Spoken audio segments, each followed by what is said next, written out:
Shalom, jumpa lagi dengan saya Yeni Indra di Seruput Kopi Firman Tuhan dengan renungan yang berjudul Ketika Pengaruh Besar Membuat Jiwa Lelah, Pelajaran Hidup James Robison.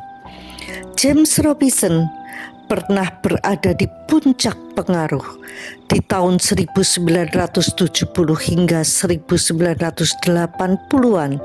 Namanya sangat besar di Amerika. Ia berkhotbah di stadion, tampil di televisi nasional, dekat dengan tokoh-tokoh politik penting seperti Ronald Reagan, dan menjadi salah satu suara Kristen konservatif paling berpengaruh saat itu. Ia berani berbicara tentang moralitas bangsa, keluarga, dosa, dan arah Amerika. Dari luar hidupnya terlihat luar biasa, tetapi diam-diam jiwanya mulai lelah. James pernah mengakui bahwa musim itu membuat dirinya menjadi keras.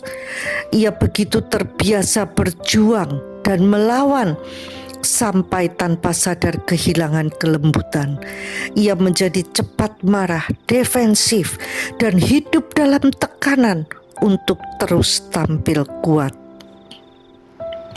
Kadang itu juga terjadi dalam kehidupan kita. Awalnya melayani Tuhan dengan hati yang tulus, lalu perlahan hidup berubah menjadi performance. Selalu harus benar, selalu harus kuat, selalu harus terlihat berhasil. Dan tanpa sadar, damai mulai hilang. James mulai menyadari sesuatu yang pahit. Memenangkan debat tidak selalu berarti memenangkan jiwa manusia. Ia bisa berdiri di panggung besar dan dipuji banyak orang, tetapi pulang dengan jiwa yang kosong. Kadang Tuhan memang mengizinkan seseorang melewati musim keras supaya akhirnya sadar. Pengaruh tanpa damai itu kosong.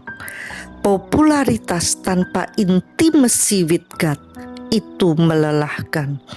Dan hidup yang terus mencari validasi manusia pada akhirnya menguras jiwa.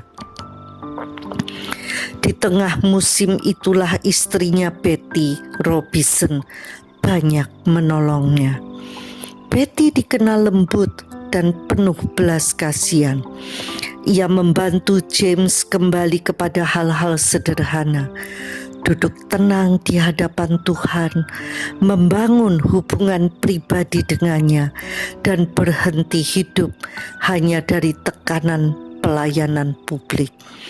Perubahan James tidak terjadi dalam semalam, tetapi orang-orang mulai melihat perbedaannya.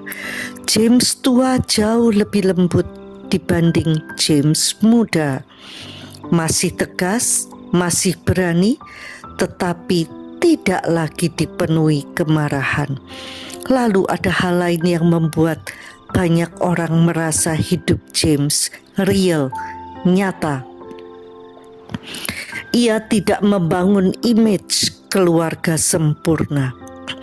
Di dunia pelayanan itu jarang. Banyak pemimpin rohani sibuk mempertahankan citra seolah rumah tangga mereka tidak pernah bermasalah. Tetapi James dan Betty cukup terbuka tentang pergumulan keluarga mereka. Salah satu anak mereka pernah mengalami depresi dan pergumulan berat secara emosional, dan menariknya mereka tidak merespons dengan pencitraan rohani. Mereka tidak pura-pura semuanya baik-baik saja. Mereka mengakui rasa sakit. Mereka berbicara tentang tekanan.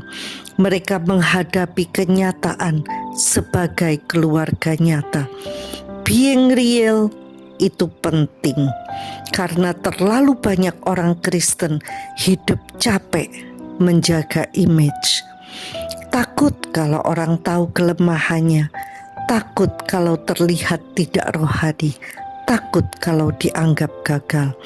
Padahal Tuhan tidak pernah meminta kita tampil sempurna. Tuhan meminta kita hidup dalam terang. Ada perbedaan besar antara hidup kudus dan hidup palsu. Hidup kudus berarti kita terus berjalan bersama Tuhan, walaupun masih sedang diproses. Hidup palsu berarti kita sibuk menutupi luka supaya tetap dikagumi manusia.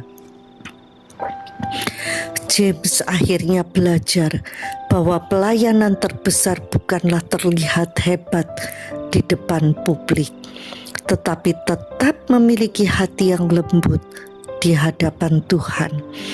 Dan mungkin itu sebabnya di akhir hidupnya banyak orang tidak terutama mengingat seberapa dekat ia dengan presiden atau seberapa besar pelayanannya.